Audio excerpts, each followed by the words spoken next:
আসসালামু আলাইকুম, সবাই কেমন আছেন? এই যে আমি আজকে টুকরো কাপড় দিয়ে আর পুরোনো কাপড় দিয়ে পাপোশ বানানো দেখাবো। এই যে আমি একজন টেইলর, তার জন্য একটু চেষ্টা করি আর কি টুকরো কাপড়গুলো কাজে লাগানোর। এই যে আমার টুকরো কাপড়গুলো, এই যে এই সবগুলো দিয়ে আমি বানাবো। আর বড় কাপড় নিয়েছি, এই জামাটা আমার ছিঁড়ে গেছে, তো এটা আর এটা বিছানার চাদর ছিঁড়ে গেছিল, এইটা দিয়ে আমি বানাবো। আপনাদেরকে দেখাবো কিভাবে আমি বানাই, দেখেন, পাশে থাকবেন। এই যে এখন আমি এই যে দুইটা কাপড় একসাথে ফেলে দিছি, যেটা একটু মোটা কাপড় এটা নিচে রাখছি আর কি, আর এটার উপরে অনেকগুলো কাপড় পরবে।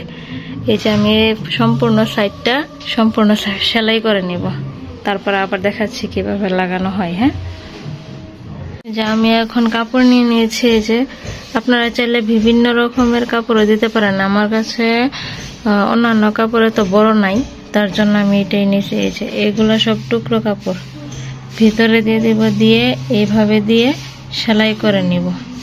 আচ্ছা, সেলাই করে তারপর দেখাচ্ছি কিভাবে। এই যে ভিতরে দিয়ে সেলাই করে নিব।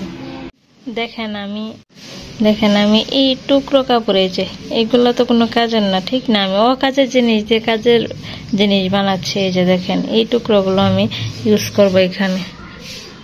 এইভাবে দিবেন। হ্যাঁ, তারপর আমি দেখাচ্ছি কিভাবে করব, পাশে থাকুন।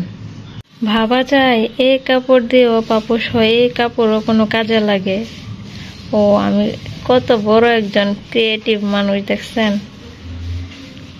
মাশাআল্লাহ বলেন, মাশাআল্লাহ। এই যে আমি প্রায় অনেকগুলা বানিয়ে নিয়েছি। এই যে অনেকগুলা, প্রায় 9টা কি 10টা হবে বানিয়ে নিলাম। এখন এগুলো লাগানোর পালা, আমি লাগিয়ে ফাইনাল লুক দেখাবো আপনাদেরকে। আর হ্যাঁ, আমি এইগুলা রেখেছি বর্ডার দেওয়ার জন্য, দেখাবো আপনাদেরকে বর্ডারটা দিয়ে। এখন হয়তো বা ভালো লাগতেছে না, কিন্তু আশা করি পরে ভালো লাগবে। আচ্ছা, দেখবেন।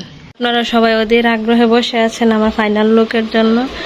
এই যে আমার ফাইনাল লুক, জানি ততটাও সুন্দর হয় নাই, কিন্তু ইউজফুল, মানে ব্যবহার করা যাবে ভালোই।